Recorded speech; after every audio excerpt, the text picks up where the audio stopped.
Hey everybody, welcome to another episode of the OIG Roundtable, coming right to your inbox.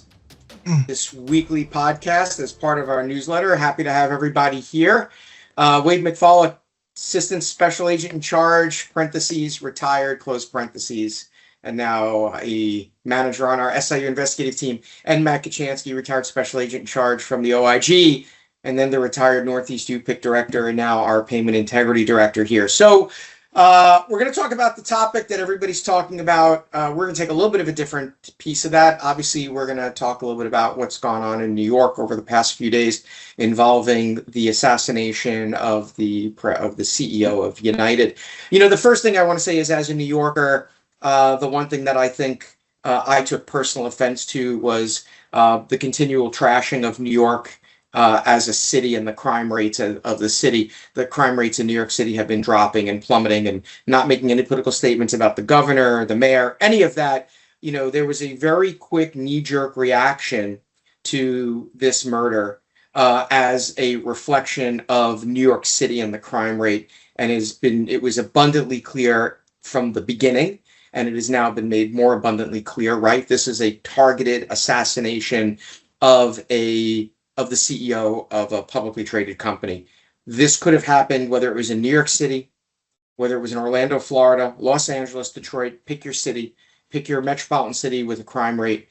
This could have happened anywhere. It happened to be in New York City, and there's no connection between the fact that it was New York City, the crime rate, and all this. So I just put it out there because I think that we have to kind of look at it from its, a little bit different perspective. So what we're not going to talk about, we're not getting into a political discussion of United and its policies and the motivation behind the shooter. We want to look at this from a little bit of a different perspective. And so, part of this is this premise of public figures and threats against them, and the challenges and threat assessments and what we would call protective operations.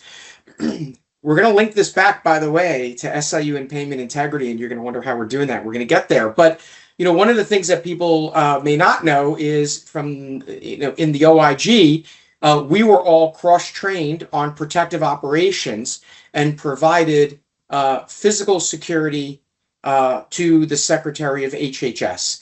Every cabinet level secretary has a protective operations group and have a dedicated team of agents. The HHS secretary is no different.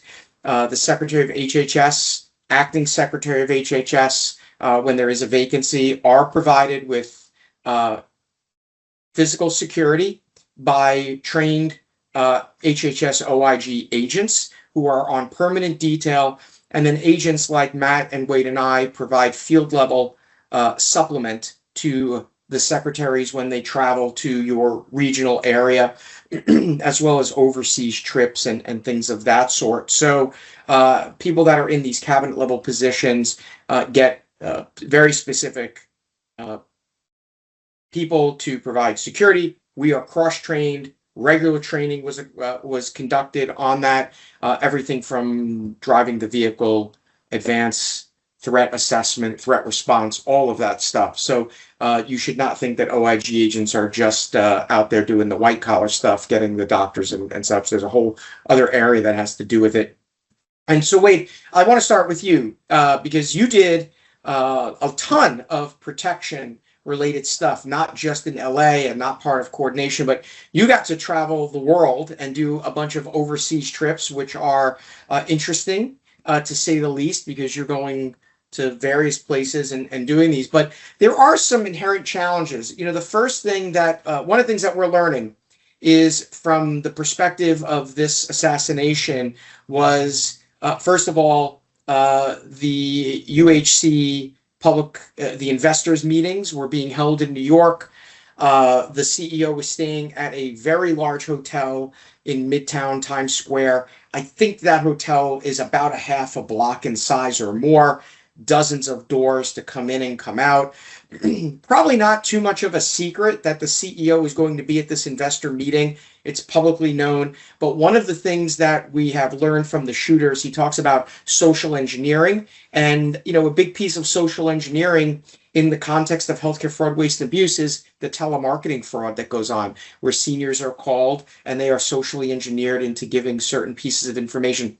It is no different than the phishing, spear phishing or phishing emails that come out. But a big piece of anything involving protective operations are the threat assessments and the general challenges of being in public and large groups. The one thing, Wade, that always comes up is, do people know who the HHS secretary is? And the answer is sometimes, right? It's a niche thing. You know them because of some particular issue. Does everybody know who the CEO of all of the healthcare companies are? No, but if you've got a bone to pick with someone, you do. We're not talking about Elon Musk, right? Because now he's out in the public in some different ways. But, a big area in protective operation is threat assessment and the challenges of dealing with, someone who's in public all the time. So talk a little bit, Wade, about, over the years, some of those experiences and some of the challenges of being able to provide protection to someone who's kind of, a niche person, right? Not everybody knows them, but the people that know them really know them. Yeah, and just before I get into that part, I would point out, adding something that you said, the hotel being, a half a block long, whatever, with multiple entrances. And from what I've read, the shooter arrived at the door he was going in like 5 or 10 minutes before he arrived. And it wasn't like the meeting started at 8 and he got there at 10 to 8. This was an hour and a half. This was at 6:30 or something like that in the morning. So he had to have some other thing besides just knowing that there was a shareholder meeting there to know like where he was walking and that type of thing. So there had to be some other information that he knew that he was going to get there an hour and a half before the meeting started to prep or whatever, and he knew which route he was taking. So these are the kind of things that are also important to know. But getting back to the types of things that the security teams do, and another thing before I get into that is I talked to a colleague who's kind of in that field now, used to work as a federal agent doing protection, but he said right now, like, everybody is trying to get a protection detail. It's like, if you're interested in doing that kind of work, it just like quadrupled or more in the last week because everybody's trying to get a detail now. So that's what happens when an incident like this takes place. It's a knee-jerk reaction. Yeah, I mean, it may be a knee-jerk reaction, but the other piece of it is that it is pretty well known that a lot of CEOs have security details already. The Right. question is the knee-jerk the increasing of that, or is the knee-jerk that maybe there are presidents or CEOs or people out there who didn't have security that are now getting security, but it doesn't matter because now I think everybody is at an entirely different heightened level, particularly since social media has been a little aggressive in some things. Yeah. When it comes to this. Yeah, and I read also that the CEO had a detail. It wasn't like a 24/7 detail, but he had people that were part of his protection team, but they obviously weren't with him at 6:30 in the morning on that day. But going back to the details, one of the things is, it's one of the ways to look at it is you can't prevent everything. You're not, just because you have a detail doesn't mean there's still going to be danger out there. I saw one of the security consultants looking at the video, and he pointed out even if he had 2 agents with him, unless they were, they could have all 3 gotten shot in the back. So it's the key thing there is you're really trying to harden the target. You're going to make it more difficult for them to do that, or make them choose somebody else. I mean, in this case, he was a target. But if he had a very robust security detail, he may have chosen somebody other than, another CEO. His beef was with the insurance business in general, probably specific to United. But if he had a great robust detail, he might have said, this isn't going to work. I'm going to go somewhere else and try and find somebody who doesn't have a detail.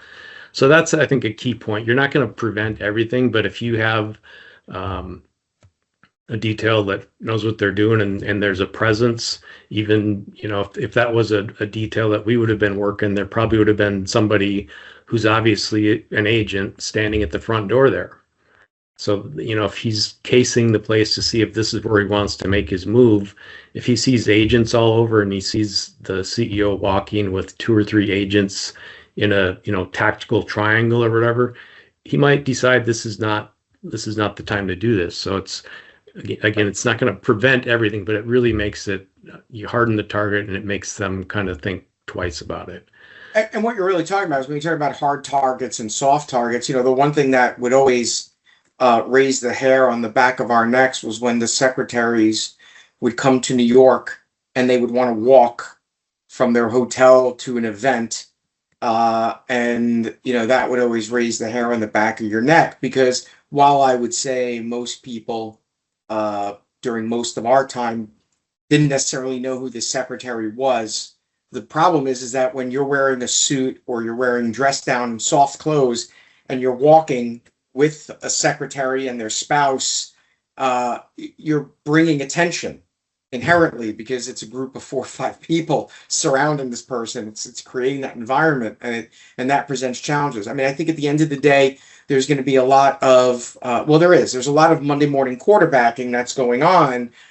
Were there threats that UHC knew about? Do they have a threat assessment team? Do they have a security team?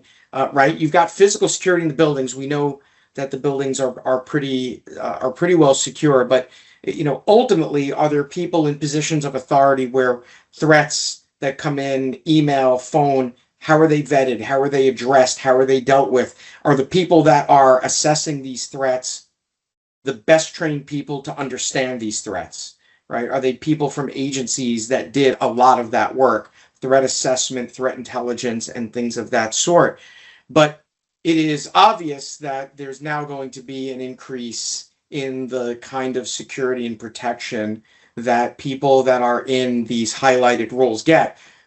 Take it out of healthcare. There's people that have a beef with climate, EPA, food. And this is why secretaries within the president's cabinet oftentimes have very robust security details, because the decisions that are made by people in these positions will have effects on the public. And it could be even, when, for example, a paint company decides that they're going to add a chemical in that has a health issue. There's going to be a group of people that are going to be angry about that. Climate change, whatever. When we had, for those of you that have been around a long time and remember Donna Shalala as the secretary under the Clinton administration, I remember doing details where the two biggest groups that we had problems with on events were ACT UP, which was for HIV and AIDS activism, and PETA, because of animal testing. And there being details where, on more than one occasion, we had to get her out because PETA showed up or ACT UP showed up and they were causing a ruckus at an event, and you have to get people out sooner than later. But, Matt, this does get to this whole kind of collateral discussion, which is, here's how we rope this back to our bread and butter in the SIU space, payment integrity. The decisions that an organization like a healthcare conglomerate makes, oftentimes it falls on the payment integrity in the SIU space, because unfortunately, look, the average person, when they have a claim denied or they find that they're not getting something covered, that average person sees that and they want to, that affects them personally. And we've all experienced it. We've all had instances where we personally or have had family members who needed what somebody considered to be a medically necessary item, service, or procedure and had to go through hoops, whether it be being denied for an MRI and being told you have to go to physical therapy when you physically can't do physical therapy, and being told you have to fail physical therapy, pay all of this money out of pocket for physical therapy, then get an MRI to then, go through these machinations. But from the payer perspective, and maybe to an extent the patient's perspective,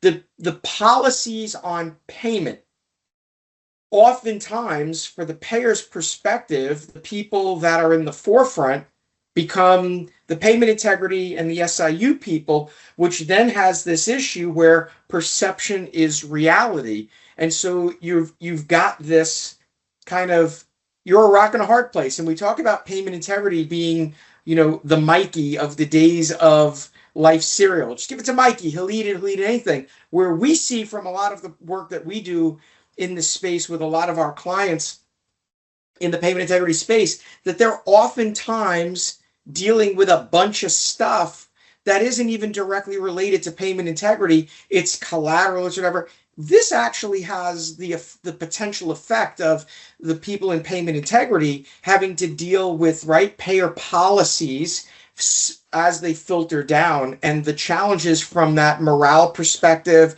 the fact that payment integrity is oftentimes dealing with policies that they don't have the ability to have an investment in as part of that discussion. Right. You look at someone like the CEO of United Healthcare. He's sort of a symbol, for whoever, that assassin and others that's from social media that he seemingly has pissed off. It's not something he personally did. It's just that his company anonymously made these, decisions to on coverage, on for pre-authorizations, for whatever it might be. Those decisions are fairly anonymous to the public. But then they see, this guy's running it all. So sort of like the hatred went to the top there. It's the same thing with secretaries of departments. They're not making all of those decisions. Those decisions are being made probably years before they were even there, and they're enforcing them. And that gets us to, the SIUs and the payment integrity folks. They're the ones that are enforcing those decisions. They're the ones that are going out there and meeting with providers and meeting with the public to say, sorry, this is why we can't do it. And then, quoting some policy, or for, an SIU trying to get overpayments or settlements with providers who disagree with everything that is being said, but because it's coming from the insurance company, they have to abide by it. And, for the people in the SIU and the payment integrity folks, there's not a lot of joy in that work. Every day they're making somebody angry, and they are then the real face of that decision, because you're having face-to-face direct contact with the person that decision is affecting.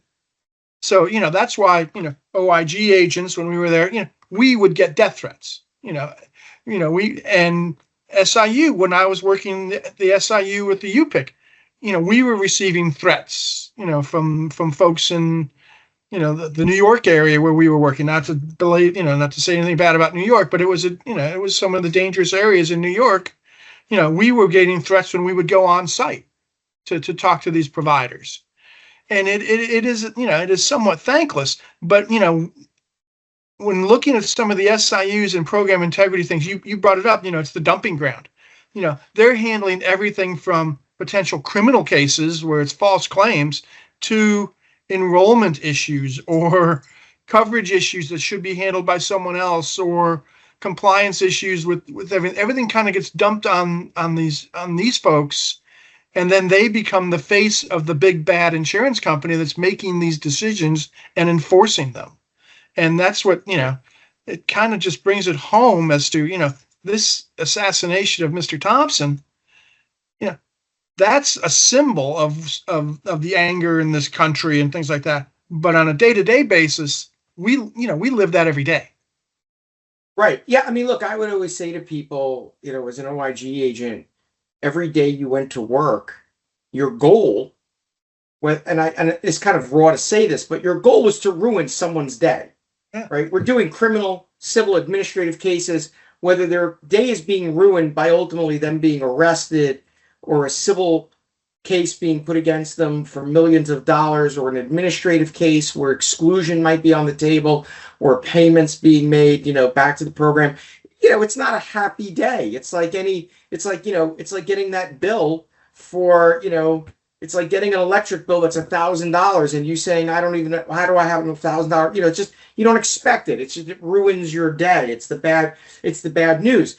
In the payment integrity space, it's really not that dissimilar. At the end of the day, there's that balance of not ruining someone's day to the point where the provider wishes to pull out of the network or do whatever, but that balance of enforcing a policy that you didn't have any say in the creation or formulation. I mean, we know CMS comes up with policies all the time. The HHS secretary does not approve every policy that CMS comes out with. It just doesn't happen. The CEO of a large publicly traded company doesn't approve every single policy that's out there.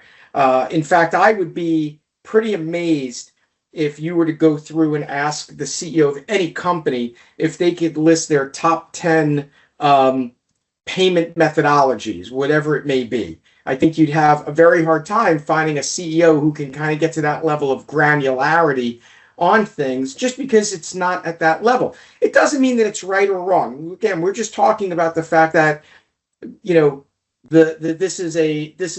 unfortunately, this was a symbolic assassination.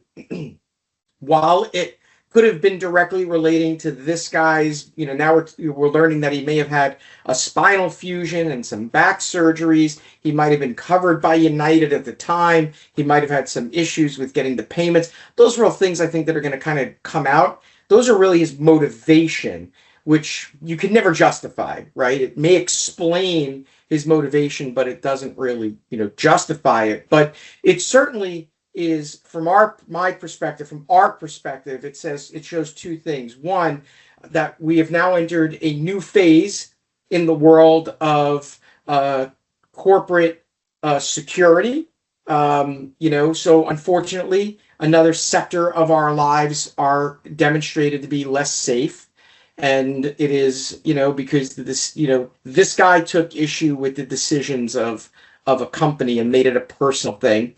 But it also goes to demonstrate that the lower level people, your SIU, your payment integrity people, are often held to blame for things that they have no control over. They're just cogs, kind of just cogs in that wheel, as not being decision makers, but being decision carrier outers, right? Because they're just part of that.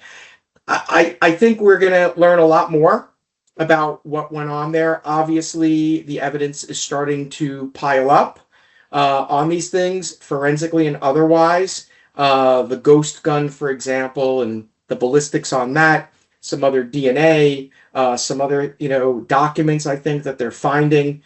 We haven't heard about search warrants being executed at his house or any other location. I think those are probably going to be next on the list. Now that they've identified who he is, I think we're going to see some things that are going to be coming about from, search warrants of his email and text messages and things of that sort. So I think we've unfortunately entered a new phase of life with the way that CEOs are viewed. And unfortunately, the fact that we're seeing some pretty strong feelings in social media about corporate leaders, good, bad, or indifferent. I think mostly bad, unfortunately. But it is interesting how, when we start to look at these things, how we see that these things percolate down to even, to the lowest level of things.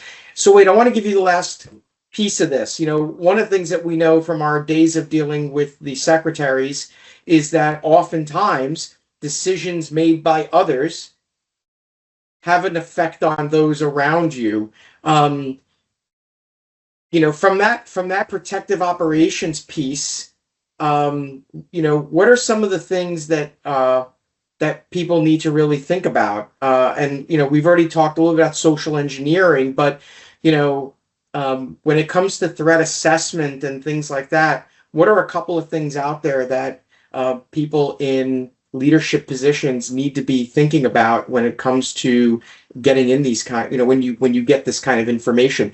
And I do think this is one of those examples where that law enforcement liaison role does have that ability to percolate outside of the SIU space. Well, I think one of the kind of common themes that we would see is you would have a certain number of threats that you would consider credible threats, but thankfully and luckily, most of the time, 99 times or 900 times out of 1,000, nothing happens. So then when you're trying to get resources and you're trying to get more people and saying, oh, we need 15 people for this day that we're having 2 or 3 events, and the people with the checkbook, theoretically are saying we can't afford those kind of resources. The threats really haven't come through, and it's like we can probably get by with half of those people. We just need one person at each site, that type of thing. And until something happens, then it changes the game. But it's difficult to kind of convince, maybe I don't say upper management, but people that aren't involved with the detail itself, that maybe haven't worked a detail. They don't understand why you need so many people, you need so many vehicles. You need to have 5 people staying overnight at the hotel that the secretary's at when they want you to just drive home and go back in the morning. It's like that breaks kind of this security protocol, and people that really haven't been involved with it don't understand all the resources that are really necessary for that one time when something might happen. Or, as I said earlier, if it's having that presence there might prevent something from happening, just because they see all these agents with the earpieces in and walking around. It's like, this is a very secure place, and I'm not going to mess with it, as opposed to having one kind of incognito undercover agent there just in case something happens. Depending on the circumstances, sometimes you want a very obvious presence, and maybe there might be times, like you said, walking downtown New York or any major city, if you have a prime, somebody that you're protecting that's maybe not as known, everybody doesn't know who they are. If you have a bunch of people with suits, you're going to bring attention to that. If you have them dressed down, maybe you want to be incognito. So it depends on the detail. But I really think it's a matter of going back to, there's a lot of threats. Thankfully, most of the time, nothing happens. Nothing comes through with them. It's at least nothing, serious like this one. You might have somebody who wants to shout at some kind of meeting. They want to disrupt it. That's not too serious compared to when someone's going to be hurt or killed. So it's just a matter of having all those resources, like we talked about recently, even on law enforcement activities. You need to have more resources than you think you're going to need, because you're expecting the unexpected. Same thing goes with the threats. They're probably not going to come through, but you need to be ready for them. Right. Yeah, I mean, I think there's going to be a lot more that's going to come out on this. I think there's going to be a lot of ongoing discussions. I'm really hoping that the rhetoric gets tamped down as the next coming weeks come through. I think it just needs, there's a lot of rhetoric about a lot of things, and I think this is just another one of those that needs to kind of get tamped down. Obviously, the assassination, and we can't condone it. But it's obviously opened people's eyes up to maybe collaterally a greater, issue in the healthcare industry that people, weren't really willing to address. But for the payment integrity and the SIU people, just keep doing what you're doing. You got to just keep doing what you're doing. You're the stewards of the dollar. And, again, not good, bad, or indifferent about how those dollars are paid. But from the SIU perspective, you have a job to do. Hold the course, and and keep on where you're going. Maybe this will result in changes in policies. Maybe it won't. We'll have to see. But as always, these are sometimes, I think we struggled a lot with whether or not this was a topic we wanted to address. But and I don't want to say we jumped on the bandwagon to discuss it, but it's something that's out there. I think we look at it from a little bit of a different perspective than others. And so we hope that everybody who's watching this kind of sees that we looked at this from a little bit of a different perspective. So as always, we appreciate everybody taking the time to tune in and spend some time with us. And again, join us every week for our OIG roundtables. We've got some great LinkedIn Lives coming up in the next few months. You'll see some really good ones. We've got some pretty cool guests we're going to be bringing on pretty soon. Some are people that you know, some are people that we hope you'll get to know. And we'll hopefully have some really good conversations with people.